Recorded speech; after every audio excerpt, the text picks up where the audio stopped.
Velkommen til Fredagsdebatten. programmet, hvor vi hver fredag diskuterer og undersøger et vigtigt emne og interesserende emne. I denne uge på fredagsdebatten tager vi emnet op omkring klimaforandring. Hvad er det? Hvorfor sker det? Er det godt eller dårligt? Og hvad kan vi gøre som privatperson for at gøre det bedre? Det er spørgsmål, vi kommer omkring i denne uges program af fredagsdebatten. Med mig i studiet har jeg i dag professor i global opvarmning, Tue Spejlkysk. Velkommen til, Tue. Tak skal du have. Vi starter ud med et spørgsmål fra en lytter. Hun skriver: Hej fredagsdebatten. Da jeg var barn, var der sne hver år, og det var der i lang tid. Sådan en vinter har mine 3 børn ikke haft endnu. Er vinteren blevet kortere, eller er det bare mig, der bilder mig selv det ind? Hilsen Jette. Hvad siger du til det, Tune? Hvad er årsagen til, at vi har et varmere klima nu, end da Jette var barn? Det er helt rigtigt observeret af Jette, og det skyldes kort sagt drivhuseffekten. For når solens energi rammer jordens overflade, så bliver en del af det absorberet, og noget bliver så reflekteret tilbage i atmosfæren. Men i atmosfæren er der det, vi kalder for drivhusgasser. Og det er for eksempel CO2 og metan. De kaldes drivhusgasser, fordi de absorberer den stråling, jorden kaster tilbage i atmosfæren, og så sender så varmen tilbage til jorden. Så jo flere drivhusgasser der er i atmosfæren, desto varmere bliver det på jorden. Er det ikke en god ting, at det holder os varmt? Altså det er det til en vis grad. For hvis ikke vi havde drivhuseffekten, så ville vi have istid. For drivhuseffekten hæver atmosfærens temperatur ved jordoverfladen med 33 grader. Men når vi udleder så meget, som vi gør i dag, så bliver her så varmt, at der kommer tørke og skovbranden, og isen smelter, så der kommer oversvømmelser. Jorden kommer til at mangle næringsstoffer. Det er blot et par eksempler på typer af naturkatastrofer, der dræber liv, og som er forårsaget af global opvarmning. Og imens så fælder vi en masse af den skov, som skal binde CO2'en. Hvis I lyttere vil dele, hvordan I håndterer klimakrisen, kan I ringe eller skrive på nummeret 18844 Vanen tro i fredagsdebatten skal vi debatte. I dag har vi landmand Line Fynby og klimaaktivist Karl Johan Funkes med i studiet. Velkommen til. Tak. Hvis vi nu starter med dig, Karl Johan. Hvad er dit syn på CO2-udledning? CO2-udledning er en kæmpe trussel mod vores fremtid, og vi skal kraftigt nedbringe udledning. Ikke om 10 år, men nu. Det kræver stor ændring i energi, transport og landbrug. Hvis vi ikke handler hurtigt, og nu, bliver det en stor konsekvens for klimaet. Temperaturen stiger allerede. De sidste år har der været de varmeste nogensinde målt. Og vi mærker konsekvenserne. Hedebølger, tørke, måske vildt vejr. Hvis vi ikke handler hurtigt, bliver klimaet ustabilt og farligt for os alle. Det kan godt være, at det bliver varmere, end det var engang, men temperaturen har jo altid ændret sig, og det vil den altid gøre. Jeg klager ikke, hvis sommeren bliver længere. Så slipper vi også for at flyve sydpå. Er det ikke det, I veganere gerne vil have? Jeg kan simpelthen ikke fatte, at der er så mange, der er hjernevasket til at tro, at det er dårligt for klimaet at udlede CO2. Træerne har jo brug for CO2. Jorden ville være død uden. Jeg stopper dig lige en gang og hører, er det rigtigt, hvad Vine siger? Vini har til dels ret, for ja, vi vil ikke kunne klare os uden CO2, men der bindes ca. 121,8 gigatons CO2 til atmosfæren via fotosyntese, og der frigives 121,6 gigatons via respirationsprocesser. Så indholdet af kulstof i atmosfæren ville være konstant, hvis CO2 kun blev frigivet naturligt. Den globale opvarmning er menneskeskabt. Danmark er et forgangsland. Vi udleder kun 74 millioner tons CO2 om året. Kun 74 millioner tons? Kun? Det er jo ingenting i forhold til verdens samlede forbrug på knap 54 milliarder. I forhold til størrelsen er 74 millioner ton jo voldsomt. I Danmark udleder vi per person 6,7 ton CO2-ekvivalenter. Når det kommer til drivhusgasudledning, det er jo voldsomt, når man kigger på verdens gennemsnit per person ligger på 6 tons. Vi har allerede reduceret en del i Danmark og i EU de sidste mange år. Det er jo ikke os, der er synderne. Hvis de andre lande gjorde det som os, havde vi ikke et problem. Tag til USA og forklar dit pis med handel eller vi dør. Bare fordi Danmark er et lille land og tidligere har forurenet mere, betyder det ikke, at vi bare kan blive ved med at udlede CO2. Danmark har en klimalov, hvor vi skal reducere vores udledning med 70% inden 2030, sammenlignet med 1990. Men vi er snart i 2030 og har endnu ikke nået 60%. Vi er bagud, og hvis alle lever som danskerne ved jorden årligt, ressourcer blive brugt op, og allerede i marts, det viser, at vi ikke lever bæredygtigt, selvom vi ofte fremhæver som et grønt forbillede. En stor del af vores grøn energi kommer fra biomasse, men vi bruger meget mere, end vi producerer. Det er slet ikke nok biomasse i verden til, at alle kunne gøre det, som de vil. Et oplagt sted handler om landbruget, som står cirka en tredjedel af Danmarks CO2-udledning. Så vi gør det ikke nok. Vi skal jo også have lov til at leve. Hvis I hippier tager kød fra os land, så er ikke nok med, at vi landmænd mister vores arbejde. Så går det også ud over vores nationsøkonomi. Vi eksporterer for over 100 milliarder kroner årligt. Har du et bud på alternativ? Lad det om til regenerativt landbrug, så det ikke belaster klimaet. Det gavner ikke kun klimaet, men også dyrevelfærd og sundheden. Det bliver jo alt for dyrt. Hvis dyrene skal have så meget plads og skal gå på græs hele året og have mad af god kvalitet, så er der en masse familier, der ikke får råd til at købe kød. Hvad skal de så leve af? Du skal ikke prøve at bilde mig ind, at man kan leve og blive mæt af kål.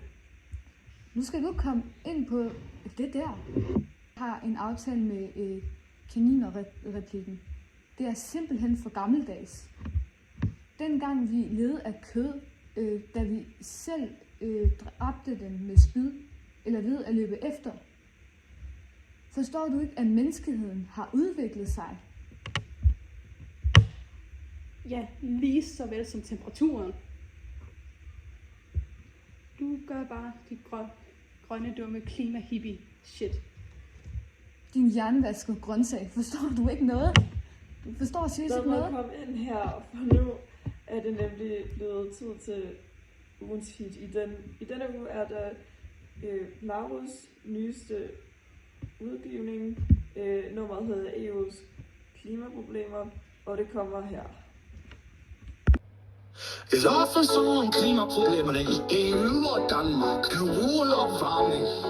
Isen smelter, Golfstrømstansen og stømmelse i Danmark.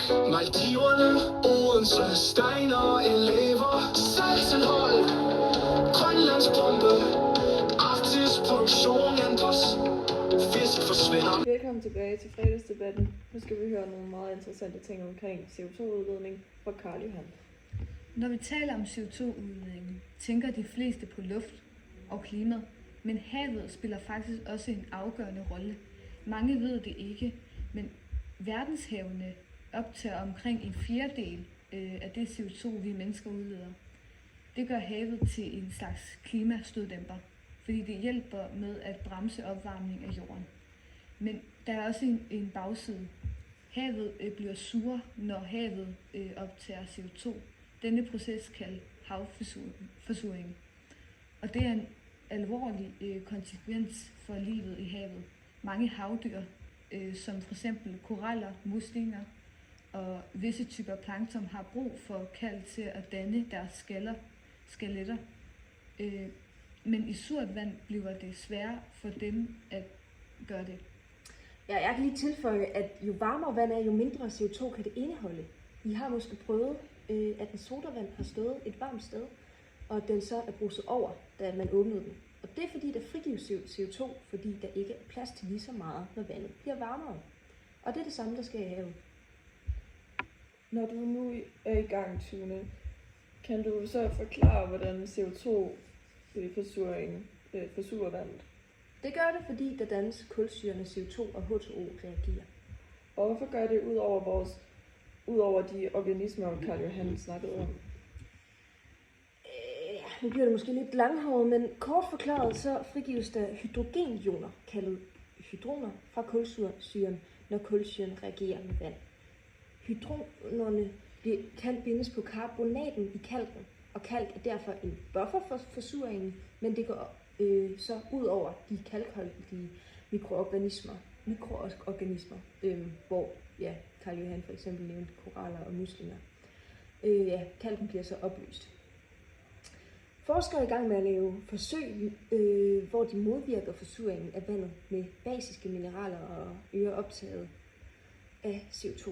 Sådan et basisk mineral kan fx være et mindre kendt mineral, olivin. Men det er derfor, derfor kan den stigende mængde CO2 i havet være skyld i et faldende antal mikroorganismer i havet. Og det er blot en af konsekvenserne, CO2-udledningen har for livet i havet. Temperaturstigningen skaber også iltsvind i havet. Der kan skabes et springlag mellem den øverst opvarmede del af vandet og et koldt bundlag. Fordi varmt vand har mindre massefylde end varmt vand, cirkulerer det ikke rundt, medmindre der er kraftig vind. Det gør, at der kan skabes et såkaldt springlag. Springlaget er hårdt, og for nogle dyr umuligt at komme igennem. Nedbrydkæden sker i respiration i bundlaget, og der er brug for ilt for, at respiration kan ske, og ilten bliver produceret i øverste del, og kan så ikke komme ned i nederste del på grund af springlaget. Og så kan der komme metanbobler fra under havbunden op, og så hiver den svovlbrintet med sig, som er giftigt, som så kan dræbe dyr og laver bundvinding. Og det giver dødt farvand. Hvis du gerne vil se det visuelt, hvad der sker med havet, så kan du prøve det her derhjemme. Tag et glas med almindelig vand og et glas med eddike. Læg en musliskal eller æggeskal i hvert glas. Lad det stå et par timer eller over natten. Du vil se, at skallerne i eddiken begynder at blive opløst, mens den i vand ændrer sig ikke. Det viser, at surt vand kan opløse kalk, som muslingeskaller består af. Har I, Karl Johan eller Vine, noget at sige, inden vi siger farvel til jer? Jeg vil gerne sige til Vine, at hun skal tage sig sammen. Og for eksempel, når vandstanden stiger, vil dine marker blive oversvømmet med havvand, og så dør dine planter. Jeg er kommet til at slå nogle af mine karseplanter ihjel ved at putte saltvand i. Farvel. Jeg skal i hvert fald ikke sige farvel til dig. Nu er det tid til at høre nogle af jer lyttere spørgsmål. Eller forslag til, hvordan vi kan håndtere klimakrisen som privatforbrugere. Vi har allerede en i røret. Det er Jack fra Aarhus. Hej Jack. Hej, min mor er dårlig til klimaet, fordi hun smider pizzabakker og mælkekartoner ud i pap, selvom pizzabakker skal i restaffald og mælkekartoner skal i plastik.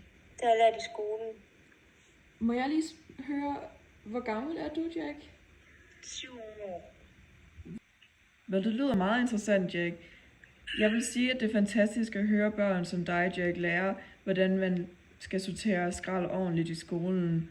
Og jeg er sikker på, at hvis du siger det til din mor, at hun sorterer det forkert, og hun nok skal rette sig, så hun gør det rigtigt.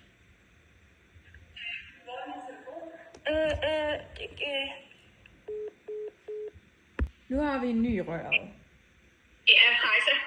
Hvem taler vi med? Most professional konspirationsteoretiker. Altså, det er nogen ville kalde det. Jeg tror ikke på det der pis. De prøver jo bare at røve os for alle vores penge. Med de der grønne momser, de putter på ting.